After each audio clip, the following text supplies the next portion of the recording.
Assalamu alaikum, this is Zara Shafi and you're watching a Sprite Commentary Box T20 World Cup Special 2024. So India have secured their position, a top position in their group, and they now face England in Guyana on coming Thursday. In another match, Afghanistan make history and they defeated Bangladesh by 8-1, also qualifies for the semi-final for the very first time in T20 World Cup ever. Besides that, Babar Azam reached Pakistan where he will meet Chairman PCB in the next few days. We'll discuss all these things and lot more in today's show. And to start our discussion, we also do have a panel in our studios. Today I am joined by cricket analyst किसी तारुफ के मोहताज नहीं है, बात कर रही हूँ असगर अजीम की. Asghar, welcome to the show, hope you are doing great. Thank you. तो असगर, कैसे देख रहे हैं, अफगानिस्तान ने एक और बार तारीख रकम कर दी है और क्वालिफाई कर लिया है for the semifinal for the very first time. और इसमें तो कोई शक नहीं है कि हम अगर अफगानिस्तान की टीम को शाबाशी ना दें, उनको खरादे तहसीन ना पेश करें, तो ये उनके साथ ज़्यादती होगी. अफगानिस्तान की टीम, जैसे कि मैंने कई बार कहा, कि दौरे हाजिर में सबसे ज़्यादा तरक्की करके ऊपर आने वाली टीमों में सबसे आगे है.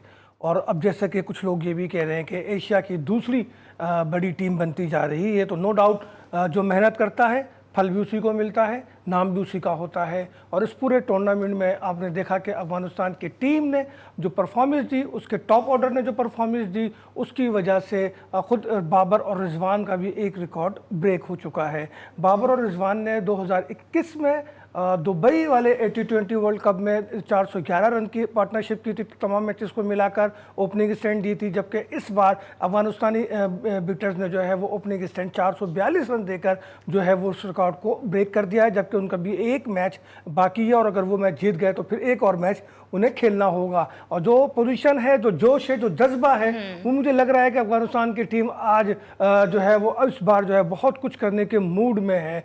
और लग रहा है कि अफगानिस्तान के जो राशिद खान है, अगर मैं उनकी बात ना करूं तो नाइंसाफ़ी होगी. राशिद खान ने जिस तरीके से टीम को लेकर चले और जिस तरह से उन्होंने सेमीफाइनल में पहुंचाने में अपना अहम रोल अदा किया है, तो मैं समझता हूं कि इसे कहते हैं टीम वर्क, इसे कहते हैं मेहनत, जद्दोजहद. अच्छा, बहुत से फॉर्मर क्रिकेटर्स की जानिब से अपनी 4 फाइनलिस्ट टीम बताई गई थी, लेकिन Brian Lara was the one जिन्होंने देख लिया था पहले से ही कि अफगानिस्तान क्वालिफाई करने जा रहा है इन द सेमीज. देखिए, ब्रायन लारा बहुत बड़े और अजीम बैट्समैन है. उनकी आई यकीनन जो है दीगर लोगों से बहुत ज़्यादा बेहतर है. उनका तजर्बा बहुत ज़्यादा है और उस तजर्बे की बुनियाद पर उन्होंने सारी चीज़ें देखी. और जो ख़ुद अफगानिस्तान के बॉलिंग कोच, हेड कोच हैं, उन्होंने जो उनको टिप्स दी हैं, मैं समझता हूं कि वो टिप्स वेस्ट इंडीज़ में अफगानिस्तान के बहुत काम आई है. और यकीनन जो चैम्पियन के डांस पे अगर उन्होंने डांस किया है, तो मैं समझता हूं कि उनका डांस तो बनता है और वो बेहतर परफॉर्मेंस में है. तो अब देखना यही है कि सेमीफाइनल में अफगानिस्तान अब कहाँ स्टैंड करता है. चूंकि सेमीफाइनल उसके लिए आसान नहीं है, उसके लिए आसान नहीं है, चूंकि साउथ अफ्रीका अनबीटेन है. 7 मैच वो जीत चुके हैं. उन्होंने भी रिकॉर्ड ब्रेक किया, क्योंकि एक बार श्रीलंका इवेंट के 6 मैच और एक बार जो है ऑस्ट्रेलिया इवेंट के 6 मैच रेगुलर जीत चुका है. लेकिन इस बार साउथ अफ्रीका ने 7 मैच जीतकर जो है वो एक नया रिकॉर्ड कायम किया है. तो ये भी अफगानिस्तान के लिए एक चैलेंज होगा कि वो साउथ अफ्रीका जैसी मजबूत टीम को हराएं. और खुद साउथ अफ्रीका के लिए ये चैलेंज होगा कि वो आगे जाए और फाइनल खेले, चूंकि वो चौकर कहलाते रहते हैं. तो साउथ अफ्रीका से मुतालिक भी डेफिनेटली हम बात करेंगे, लेकिन क्या लगता है आपको, what went wrong with Bangladesh? कहाँ गलती कर गए बांग्लादेश? गलती करके मैं समझ नहीं सका कि वो ओवर 19 उनके हुए 20 की जगह, और फिर 20 के बाद जो है 17वें-18वें ओवर में जो है वो 105 रन तक भी गए. लेकिन फिर DR रूल्स के तहत जो है उनको शिकस्त का सामना करना पड़ा. मैं ख्याल है कि थोड़ा सा बैड लक रहा बांग्लादेश के को. अगर वो बैड लक नहीं रहती, आई थिंक वो थोड़ा जल्दी में थे कि 11 ओवर्स में वो रन चेस कर जाए, क्योंकि फिर उनके लिए आगे आसानी हो सकती थी. बिल्कुल ये हो सकता है कि वो 11 ओवर में रन चेस करने की कोशिश कर रहे थे. लेकिन अगर वो सुकून से भी खेलते और उनको पूरा ओवर मिल जाते तो शायद रिजल्ट चेंज हो सकता था. लेकिन क्रिकेट इसी का नाम है, किसी वक्त भी कुछ भी हो जाता है, कोई भी चीज़ें आगे पीछे हो सकती हैं. और क्रिकेट वैसे भी बाई लक भी कहते हैं, बाई चांस भी कहते हैं. तो मेरा ख्याल है कि बांग्लादेश जो है वो उसका लक नहीं था. ठीक है। और साउथ अफ्रीका और अफगानिस्तान के दरमियान 2 ही T20 मैचेस हुए हैं और दोनों में ही साउथ अफ्रीका जीतने में कामयाब रहा है। तो अगर हम देखें तो साउथ अफ्रीका थोड़ा अनफॉर्चुनेट भी रहते हैं, और जिस पैशन के साथ, जिस एग्रेशन के साथ अफगानिस्तान आगे बढ़ता हुआ नजर आ रहा है, तो आप क्या समझते हैं कि आगे जाके भी वो कोई अपसेट कर सकते हैं, क्योंकि पोटेंशियल तो है उनमें? देखिए ज़रा, अब ये कहना कि अफगानिस्तान अपसेट नहीं कर सकता, ये तो फिर दीवाने वाली बात हो जाएगी, क्योंकि मेरा ख्याल है कि अफगानिस्तान टीम जिस कंडीशन में इस वक्त है वो हाँ। किसी भी टीम के अगेंस्ट अपसेट कर सकती है। और जितने रिदम में वो चल रहे हैं और फिर टीम वर्क जो उनका चल रहा है उसको देखते हुए आप देखें उनका स्पिन, और अगर बैट्समैन उनके जो है इन फॉर्म है तो उनके बॉलर स्पिनर हो या फास्ट बॉलर हो वो भी इन फॉर्म है, और दोनों लेकिन का अगर combination इंडिया जो है। अगर इंडिया आगे आता है, और इन केस हम ये अज्यूम कर लेते हैं कि भारत का और अफगानिस्तान का फाइनल होता है, तो असगर मेरा क्वेश्चन आपसे ये है, क्या अफगानिस्तान का ये पैशन, ये एग्रेशन हमें देखने को मिलेगा? हाँ बिल्कुल मिलेगा, क्योंकि उस वक्त सूरत हाल बिल्कुल मुख्तलिफ होगी ना। उस वक्त वो कोई राउंड का मैच नहीं होगा, कोई सेमीफाइनल या क्वार्टर फाइनल नहीं होगा, बल्कि वो फाइनल होगा, टाइटल का हसूल होगा। और टाइटल के हसूल किसी भी मुल्क के लिए बहुत बड़ी अहमियत का हामिल होता है। उस वक्त वो तमाम चीज़ें एक तरफ हो जाती हैं। अगर आपने मुझ पर एहसान किया, मुझे अपना ग्राउंड दिया हुआ है, तो ये सब चीज़ें एक तरफ हो जाएंगी। आप मुझे माशी तौर पर सपोर्ट कर रहे हैं, वो चीज़ें भी एक तरफ हो जाएंगी। लेकिन वो जो टाइटल है, वो जो ट्रॉफी है, सारी हैसियत उसकी होगी, क्योंकि जिसके पास ट्रॉफी होगी वही राजा होगा T20 का। अच्छा, डेविड वार्नर का भी ये आखिरी मैच था और जाहिर है बड़ा स्कोर वो नहीं कर पाए, काफ़ी ज़्यादा डिसअपॉइंटेड नज़र आ रहे थे। अब बिल्कुल 110 आई थिंक T20 उन्होंने खेला है, 164 ओडीआई और 110 या 115 उन्होंने टेस्ट खेले। और इस पूरे कैरियर में मैंने देखा कि वो बहुत ही ज़्यादा एक मुस्तनद जो है बिटर के तौर पर रहे, और ऑस्ट्रेलिया के लिए बड़ी खिदमात है उनकी। लेकिन बड़े प्लेयर की बड़ी निशानी होती है, वर्ल्ड कप से पहले उन्होंने कहा था कि ये हो सकता है मेरा ये आखिरी वर्ल्ड कप हो, और कल जो है जैसे ही वो आउट होकर गए तो उन्होंने अपना फैसला सुना दिया। और वो अब तो तमाम तरह फॉर्मेट दस्तबरदार हो गए। तमाम इंटरनेशनल क्रिकेट से ही वो जो है दस्तबरदार हो गए और रिटायरमेंट का ऐलान किया उन्होंने। इसका मतलब ये है कि लीग वो खेलते रहेंगे। ठीक है। और कैसे देख रहे हैं आप, ऑस्ट्रेलिया का जिक्र हो गया है तो भारत का जिक्र ना हो भला, ये कैसे मुमकिन है? Rohit Sharma was amazing with the bat, 92 runs उन्होंने स्कोर किया और एक स्टेटमेंट सेट किया कि जितने भी डग आउट में प्लेयर्स बैठे हुए हैं, आपने आके ऐसे ही खेलना है। देखिए, हम बार बार ये बात कह रहे थे कि इंडियंस टॉप ऑर्डर्स को परफॉर्म करना होगा। अगर वो परफॉर्म नहीं करेंगे तो उनकी टीम को मुश्किल से मुश्किल तरीन सूरत हाल का सामना होगा। लेकिन कल हमने देखा अनफॉर्चुनेटली विराट कोहली वो परफॉर्म तो नहीं कर सके और पुल खेलने के चक्कर में जो है वो आउट हुए। लेकिन रोहित शर्मा ने जो इनिंग खेली है उस इनिंग का कोई जवाब नहीं है।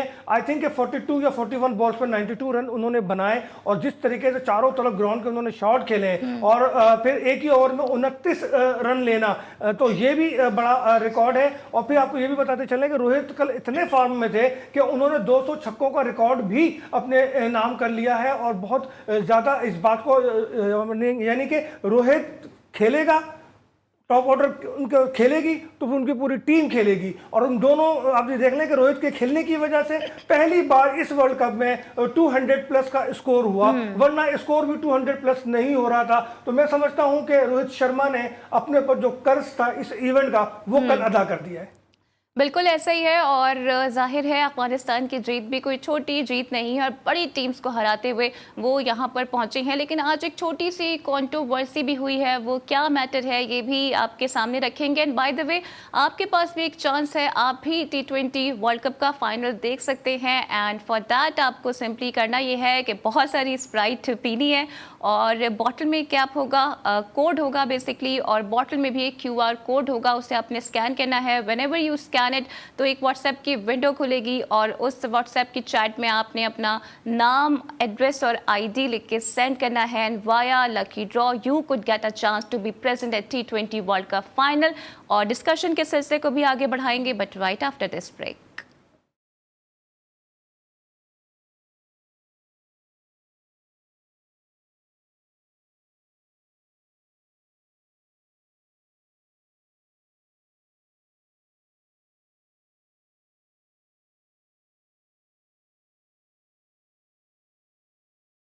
Welcome back to Sprite commentary box. T20 world cup special 2024 जिस तरह से अफगानिस्तान टीम परफॉर्म करी है वो काबिल सत्ताइश है, उनकी तारीफ बनती है, दाद भी समेट रहे हैं, लेकिन अपने साथ कंट्रोवर्सीज को भी जोड़ते ही चले जा रहे हैं। इस पर हम डिस्कशन के सिलसिले को आगे बढ़ाते हैं। हमें ज्वाइन कर रहे हैं former first class cricketer Sajid Khan साहब। साजिद साहब, welcome to the show, hope you are doing great. और सर फरमाइएगा कि अफगानिस्तान टीम ने जिस तरह से परफॉर्म किया है वो काबिल तारीफ है, इसमें कोई दो राय नहीं है, लेकिन सर जो कंट्रोवर्सी हुई है गुलबदीन नाइब को लेके, क्या वो सर एक मुनासिब हरकत थी जो कि उनकी जानिब से की गई? देखिए, गैर मियारी हरकत थी जिसका टेम्पो स्लो कर दिया गया। बांग्लादेश को उसको एडवांटेज 3 मिनट का जो खेल रुका है उसकी मैं मजम्मत करता हूँ। आईसीसी को नोटिस लेना चाहिए। ठीक है, अफगानिस्तान ने एक अच्छा मैच जीता है, मगर बांग्लादेश को मैं अंडरएस्टिमेट नहीं कर दूंगा। आपके मॉर्निंग शो में मैंने सुबह ये पेशिंग गोई कर दी थी। 86 में उनके 7th आउट हो चुके थे। मैंने कह दिया था अफगानिस्तान ये मैच जीत जाएगी, मगर अफगानिस्तान मैच जरूर जीती है। बारिश आड़ो आ गई। यहाँ बांग्लादेश को मैं अंडरएस्टिमेट नहीं करूंगा। इनिंग खेली है, उसकी जितनी भी तारीफ की जाए कम है, मगर क्रिकेट की जीत तो ये यकीनी तौर पर अफगानिस्तान ने यकीनी तौर पर आउटस्टैंडिंग क्रिकेट खेली है। क्रिकेट की तारीफ, मगर जो आईसीसी को यकीनी तौर पर इसकी नोटिस लेना चाहिए। इस तरह से क्रिकेट एक जेंटलमैन खेल नहीं रहा। जेंटलमैन खेल जिस तरह के हमें पता है अफगानिस्तान के साथ तमाम चीजें जुड़ी हुई हैं, जिस तरह पाकिस्तान के साथ वो खिलाड़ करते रहे, लड़ाइयां करते रहे, मगर इस तरह का नोटिस लेना चाहिए। बहुत गैर मेरे के हरकत की गई है। और जिस तरह उनके कोच की मैं समझता हूं, बरो जो उनके कोच थे उनकी जो एडवाइस पर उन्होंने हरकत की, उसके बजाय के स्प्रे कर रहे थे, वाज़ेह तौर पर स्क्रीन में तमाम चीजें नजर आती है। ये चीज भी बताना जरूरी है। भारत एक अच्छा मैच देखा कि और बड़े अरसे सर, लेकिन आप ये समझते हैं कि कोच की जानिब से स्लो डाउन का मतलब ये होता है कि आप जाके अंपायर से बात कर लें कि अभी बारिश हो रही है, इसे हम ओवर नहीं डाल सकते हैं? आप नहीं समझते कि गुलबदीन नाइब ने इसे मिस इंटरप्रेट किया? 200% किया। और यकीनी तौर पर जो कि ये खेल में ही जो 3 चीजें बड़ी इंपॉर्टेंट होती हैं मॉडर्न क्रिकेट के दौर में, स्क्रीन पे नजर आ रही होती हैं, करोड़ों लोग देख रहे होते हैं, स्क्रीन पे जा रहा होता है। तो ये चीज जैसे हम आप बात कर रहे हैं, असगर भाई बात कर रहे हैं, अली सलमान बात कर रहे हैं, तो ये यकीनी तौर पर इस तरह बड़े बड़े लोग इस पे बात कर रहे थे। और यकीनी तौर पर मैंने तो ये वाज़ेह तौर पर कह दिया था, उसके बाद में पछता रहा था। ये कि 9 विकेटें गिर चुकी थी, 105 रन हो चुके थे। और यकीनी तौर पर टेम्पो जो खेल का होता है ना, किसी भी खिलाड़ी के जो टेम्पो स्लो कर दिया है, मेरे उस पे इतराज है। बारिश आ गई, ठीक है, बारिश में तमाम चीजें उसके कुदरत के तमाम चीजों को उस पर हम नहीं कहते। टेम्पो जो स्लो करा है, कोच जो स्लो किया है, उनके खिलाड़ी ने स्लो किया है, इस पर मैं आईसीसी से कहूंगा उस पर नोटिस लें। मगर एक अच्छा मैच हुआ, 2 एशिया की टीमें खेली, लो स्कोरिंग सही मैच था, तो उसको जितनी भी क्रेडिट देना पड़ेगा काम है। मगर ये चीज भी बताना जरूरी था, उसको हम तमाम चीजों को बंजर नजर रखना चाहिए, मगर ये चीज को नहीं भूलना चाहिए। क्रिकेट एक जेंटलमैन खेल, उसको वर्कार को कंटिन्यू रखना चाहिए। असगर, आप क्या कहिएगा? स्पोर्ट्समैनशिप का मुजाहिरा करना चाहिए, और माजी में भी हमने देखा है कि शादाब को मनकट करने की कोशिश की गई थी, फिर नसीम शाह ने छक्के छुड़ा दिए थे आके। देखिए, बात यह है कि ये एक मिसअंडरस्टैंडिंग है, और जहाँ तक मैं समझ रहा हूँ, और नहीं समझ सके वो कोच की बात को, या फिर बहुत ज़्यादा चालाकी है। तो इसका साजिद सही कह रहे हैं कि आईसीसी इसका फैसला करे कि आया इसका नुकसान जो बांग्लादेश को हुआ है, तो वो उसका अजाला कौन करेगा। अगर वो भोलापन है, वो नहीं समझ सके बात को, तो चलें ठीक है जी, मान लेते हैं। लेकिन अगर उन्होंने जानबूझकर चालाकी की है तो ये बहुत बड़ा मेरा ख्याल है जुर्म बन जाता है, और जेंटलमैन खेल को ख़राब करने वाली बात होती है। लेकिन आईसीसी तो इसी बात पे खुश है कि अमेरिका में क्रिकेट को प्रमोशन मिली, और अमेरिका के 3 स्टेडियम में जब मैचेस खेले गए 16, उसमें 1,60,000 से ज़्यादा लोगों ने आके मैच देखा। तो वो तो इसी में इतना खुश है कि अब इन चीज़ों को कहाँ देखेगा। और हमने ये भी देखा कि लास्ट ओवर में भी प्लेयर्स के दरमियान थोड़ी गर्मा गर्मी रही, रन ना लेने पर दूसरे एंड पर जो प्लेयर मौजूद था उसने अपना बैट ही फेंक दिया। तो इतनी ज़्यादा फ्रस्ट्रेशन क्यों थी साजिद भाई? देखिए, बहुत प्यारी बात की असगर भाई की, इस बात को सेकंड करूंगा। ये मैच का टेम्पो होता है, मैच की खूबसूरती यकीनी तौर पर क्रिकेट ही जंग थी और बांग्लादेश ये मैच जीत सकता था, मगर देखिए बांग्लादेश को यकीनी तौर पर यहाँ पर क्रेडिट देना पड़ेगा, मगर दोनों टीमों को खिलाड़ियों ने नस पे काबू नहीं रखा और बांग्लादेश को और अफगानिस्तान के दरमियान यकीनी तौर पर असगर भाई इस बात को सेकंड करेंगे। 2019 के फाइनल में भी तमाम चीजें हुई थी और एम्पायर ने बाद में जाकर माफी मांगी थी। तो ये तमाम चीजें आईसीसी को मॉनिटर करना चाहिए। आईसीसी पाकिस्तान में दुनिया भर में क्रिकेट को चलाता है और आईसीसी के तमाम रूल को फॉलो करना चाहिए। अब तक की जो मेरे इतने जराए बताते हैं, हो सकता है इस बात का नोटिस लिया, फाइन कर सकते हैं, मगर खेल तो खत्म हो गया ना। बांग्लादेश तो बाहर हो गया, अफगानिस्तान सेमीफाइनल में थ्रू कर गया। अफगानिस्तान यकीनी तौर पर सेमीफाइनल खेलेगा, साउथ अफ्रीका से इंग्लैंड खेलेगा, इंडिया से, मगर ये चीज को बुलाना, वो बताना जरूरी होता है। देखिए क्रिकेट पे सब डिस्कस कर रहे हैं, बॉल और बैट के दरमियान किस तरह का मैच हुआ है, तो एक लो स्कोरिंग मैच से क्रिकेट को डैमेज हुआ है। एक 200 रन का मैच होता है, एक 100 रन का मैच होता है, तो ये चीज को देखना चाहिए। आईसीसी को नहीं पता था वेस्ट इंडीज में बारिश होगी साजिद, तो वर्ल्ड कप सेमीफाइनल में के इंडिया खेला जाएगा। तो साजिद, वर्ल्ड कप के अब असगर तक भाई जितने बोले। भी मैचेस हुए हैं उसमें से 4 या 5 मैचेस को छोड़ के तमाम मैचेस ही लो स्कोरिंग हुए हैं। आखिर क्या वजह है? आईसीसी क्यों इस तरह की विकेटें उसने तैयार की, ऐसे एटमॉस्फेयर उसने दिया कि जिसमें T20 का असल हुस्न जो है वो मान पड़ गया। इससे इस क्रिकेट को, इस टूर्नामेंट को वो हाइट भी नहीं मिल सकी क्योंकि हाई स्कोर नहीं हो रहे थे। ज़्यादा से ज़्यादा 110, 115, 130 ये स्कोर ज़्यादा रहे। 180 से 180 प्लस कम रहा। पहली बार कल जो है 206 स्कोर हुआ। तो ये आखिर मामला क्या है? क्या आईसीसी की प्लानिंग में फुकदान है? क्या आईसीसी फ्लॉप होता हुआ नजर आ रहा है? वो 100% आईसीसी फ्लॉप हो गया। आईसीसी में अच्छे लोग नहीं है, एक लॉबी के तहत आईसीसी को चलाया जा रहा है, बीसीसीआई इसको चला रही है, हेड कर रही है तमाम अपनी मर्जी के तहत। जैसा कि आपको पता ही है, जो 27 तारीख को जो सेमीफाइनल खेले जाएगा, 4 स्पिनरों से वेस्ट इंडीज में इंडिया जाएगी और इंडिया थ्रू कर जाएगी। ठीक है, इंडिया की टीम बहुत अच्छी, इंडिया के कप्तान ने आउटस्टैंडिंग क्रिकेट के लिए इस वर्ल्ड कप की, अगर रोहित शर्मा को मैं क्रेडिट ना दूं वर्ल्ड की बेस्ट इनिंग के लिए, बेस्ट कप्तानी की, उसकी दो जितनी भी तारीफ करूं को, मगर आईसीसी की गलतियां हैं उसको भी हमें बताना जरूरी है। आईसीसी टोटली नाकाम हो गया। आईसीसी को सोचना चाहिए 2020 एक ब्रांड क्रिकेट होती है, कमर्शियल आता है, मार्केटिंग होती है। जैसा कि आपको न्यूयॉर्क में देखा गया पाकिस्तान इंडिया का मैच, 100 अरब से लोगों ने ज्यादा मैच देखा है, मैच को एंजॉय किया। और आईसीसी की भी ख्वाहिश होती है जो 40 ओवर होता है और 40 ओवर पूरे मैच और पूरा टेलीकास्ट और मार्केटिंग पॉइंट ऑफ से बहुत इंपॉर्टेंट है। मगर ये चीज बताना जरूरी है, आईसीसी के मैच रेफरी हो, आईसीसी कमेंट्री कर रहे हो, तमाम लोगों को कहीं ये बात को निशानदेही करना चाहिए। ठीक है, आईसीसी के पेरोल पे है, आईसीसी को बोर्डिंग लॉजिंग एक एक चीजें देती है, मगर आईसीसी को ये जरूर आईसीसी क्या करेगा? हाँ। इंग्लैंड जब चैंपियन बना, आपको याद है कैसे बना था? कितनी बड़ी गलती थी, एम्पायर ने आंखें बंद कर ली थी। तो आईसीसी ने क्या किया? आईसीसी तो कुछ भी नहीं करता ना। अलमिया तो यही है कि आईसीसी मफाद परस्ती से काम लेता है, वो तो कुछ भी नहीं करता। देखिए आईसीसी ये यकीनी तौर पर काम कर रहा है, मगर आईसीसी को हमें सपोर्ट करना चाहिए। हमारी आईसीसी चैंपियंस ट्रॉफी जो हो रही है 2025 में, अब आईसीसी को गलत चीजों को लेना चाहिए। सपोर्ट करके हम पाकिस्तान चैंपियंस ट्रॉफी की बात करें, एक चीज गलत हो रही है, बजाय उसकी इस्लाह तो करने के चैंपियंस ट्रॉफी हम में उसे हम बात सपोर्ट जरूर करें करेंगे। और और आईसीसी ने जो अभी ऑर्गेनाइज करवाया है वर्ल्ड कप, इसमें काफी लूप होल्स भी हमें नजर आ रही। जो आगे इवेंट्स ऑर्गेनाइज कराएगा आईसीसी, उसमें ये खामियां दूर कर दी जाएंगी, इस पे भी हम बात करेंगे। और बाबर आजम अब वापस आ चुके हैं और होपफुली आज या कल उनकी मुलाकात भी होने वाली है मोहसिन नकवी साहब से। देखते हैं कि सर्जरी के मामला आगे बढ़ते हैं या नहीं बढ़ते हैं। फिर रमीज राजा कह रहे हैं कि मुआवजे अगर कम किए या सैलरीज में कट लगाया गया तो प्लेयर्स छोड़ के भी जा सकते हैं। इस पर भी हम बात करेंगे, but right after this break.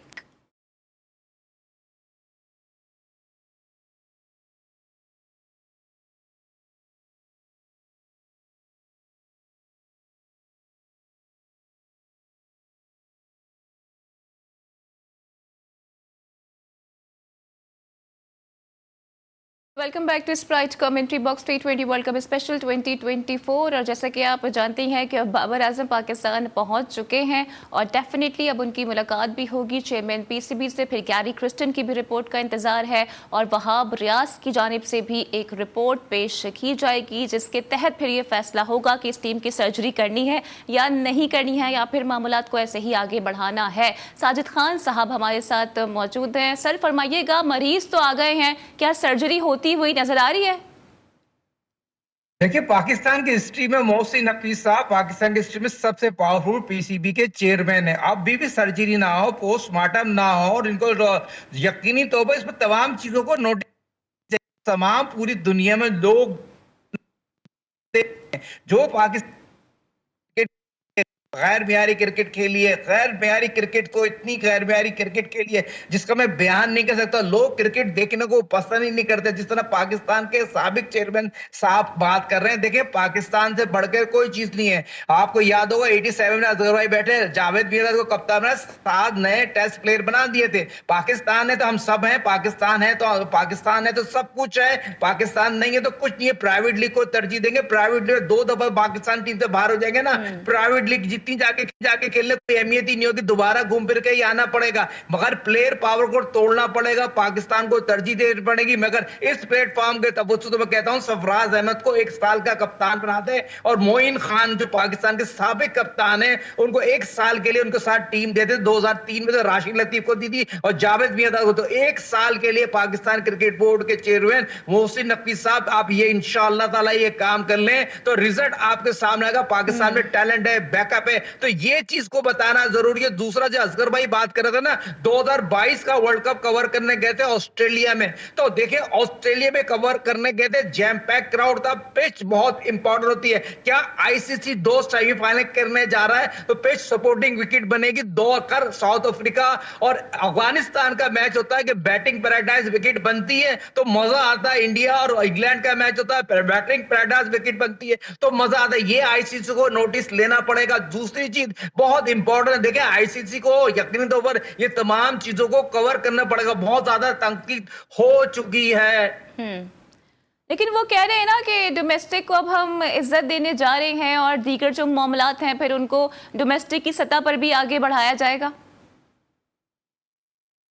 देखिए, पाकिस्तान की पहचान ही फर्स्ट क्लास क्रिकेट है। हमने क्रिकेट खेली, under 17, under 19, pencil trophy, colonel trophy, तमाम क्रिकेट खेले। कितने हजार लड़के हैं जो बेसिक क्रिकेट खेलते हैं, स्कूल क्रिकेट, कॉलेज क्रिकेट, ये सारी क्रिकेटें खत्म हो गई हैं। आपको पाकिस्तान की फर्स्ट क्लास क्रिकेट डिपार्टमेंट की क्रिकेट को तरजीह देनी है और अपने सीनियर खिलाड़ियों को तरजीह देनी है। टेस्ट प्लेयरों को भी अब वक्त आ गया पाकिस्तानी क्रिकेट के लिए। आगे बात करें मोहसिन नकवी साहब से, क्रिकेट के लिए आए। मोहसिन नकवी साहब का तो कोई रॉकेट साइंस नहीं, क्रिकेट के बेहतरी के लिए बेहतरीन होटल करके दिए, बेहतरीन कोच करके दिए, मगर उनको क्या पता था पाकिस्तान क्रिकेट में इतनी सियासत है, इतनी गुरूबंदी है। आखिर नुकसान तो क्रिकेट का हो रहा है, आवाम का हो रहा है, लोग परेशान है, रो रहे हैं लोग, क्रिकेट को तरजीह देते हैं, क्रिकेट छोड़ दिए, क्रिकेट देखना छोड़ दिए। किसी को यही नहीं पता पाकिस्तान टीम में क्या हो रहा है, क्या नहीं हो रहा, मगर ये जरूर पता है मोहसिन नकवी साहब ने जिस बात का नोटिस लिया है तो यकीनी तौर पर वो अपने वादे में कायम रहेंगे। और नोटिस लेने का मकसद ये होता है, वो काम तो करना चाह रहा है, मगर एक्स अजहर भाई, ये जो एक्स क्रिकेटर है, पीसी के साबिक चेयरमैन, वो क्यों इस तरह का बयान दे देते हैं? क्या पाकिस्तान के साथ सेंसियर है? नहीं है। देखिए भाई, बात यह है साजिद कि मोहसिन नकवी साहब मुझे लग रहा है कि बाबर आजम के मोहसिन बन जाएंगे एक बार फिर। जो असरात लग रहे हैं वो पूरा नाम अपना नहीं रखेंगे, मोहसिन नकवी नहीं होंगे, व्हाइट बॉल में तो आई थिंक बाबर ही कैप्टन बरकरार रहेंगे, बनने जा रहे हैं। जो इतलात मुझे मिल रही हैं और जिस तरीके से उन्होंने लीगली तौर पर बाबर को सपोर्ट करने का इंदिया दिया है। दूसरी बात यह कि जो डोमेस्टिक क्रिकेट है उसको तो इज्जत ये दे ही नहीं रहे, ये तो सिर्फ बयानबाजी कर रहे हैं, हमें तसल्लियां दे रहे हैं, आवाम को तसल्ली दे रहे हैं कि यार अभी ये भूल जाओ, आगे चैंपियंस ट्रॉफी उसमें देखेंगे। अगर डोमेस्टिक को ये इज्जत दे रहे होते तो डोमेस्टिक के परफॉर्मर अभी जो कैंप लगा है शाहीन का उसमें वो क्यों नहीं है? आप मुझे बताएं क्यों नहीं आए वो परफॉर्मर, क्यों नहीं बुलाए गए? क्या उसामा मीर का बहुत बड़ा कसूर था? क्यों नहीं बुलाया गया उसामा मीर को? क्या वजह है? उसको मौका देना चाहिए था ना।